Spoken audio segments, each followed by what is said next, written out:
ஸ்ரீவிஷ்ணு புராணம் முதலாவது அம்சம். முதல் அத்தியாயம்.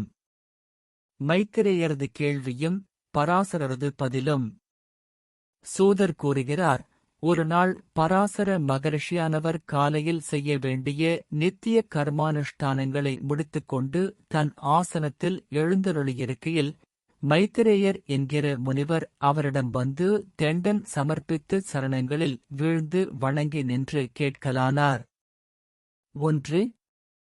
எனது ஆசிரிய பெருந்தகையே, நான் அனைத்து வேதங்களையும் அவற்றின் அங்கங்களான சிக்ஷை, வியாகரணம், சந்தஸ், நிருக்தம், ஜோதிஷம், கல்பம் என்பனவற்றையும் அனைத்து தர்மசாஸ்திரங்களையும் தங்களிடமிருந்துதானே அத்தியனம் செய்துள்ளேன்.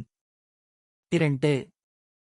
அனைத்து சாஸ்திரங்களைக் கற்றறிந்தவர்களும் அடியேனை தேவரீருடைய அனுகிரகத்தினால் எல்லா சாஸ்திரங்களையும் நன்கு கற்றவன் என்றுதான் சொல்கிறார்கள்.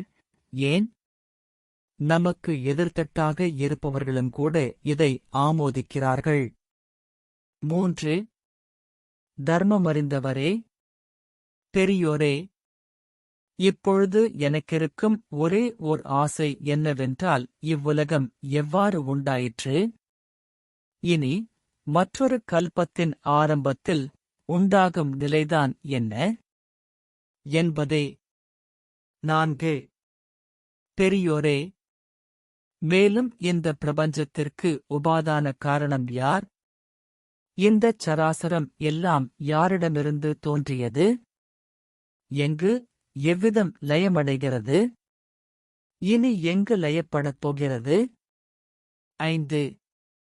முனிவரே, மேலும் ஆகாயம் முதலிய பஞ்சபூதங்களின் பரிமாணம் என்ன? எதனால் இவை விளங்குகின்றன?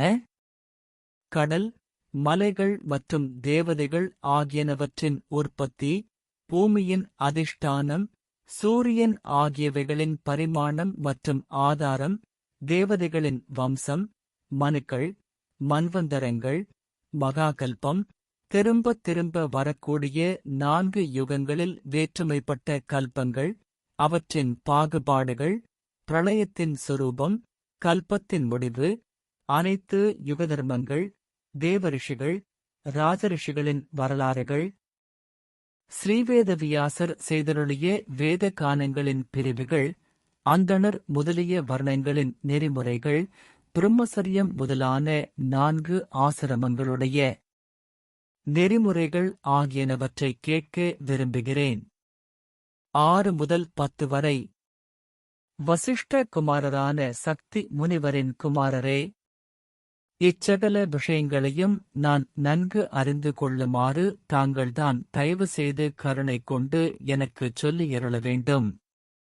தயவு செய்து தங்கள் மனதை என் பக்கம் சற்று திருப்ப வேண்டும். 11.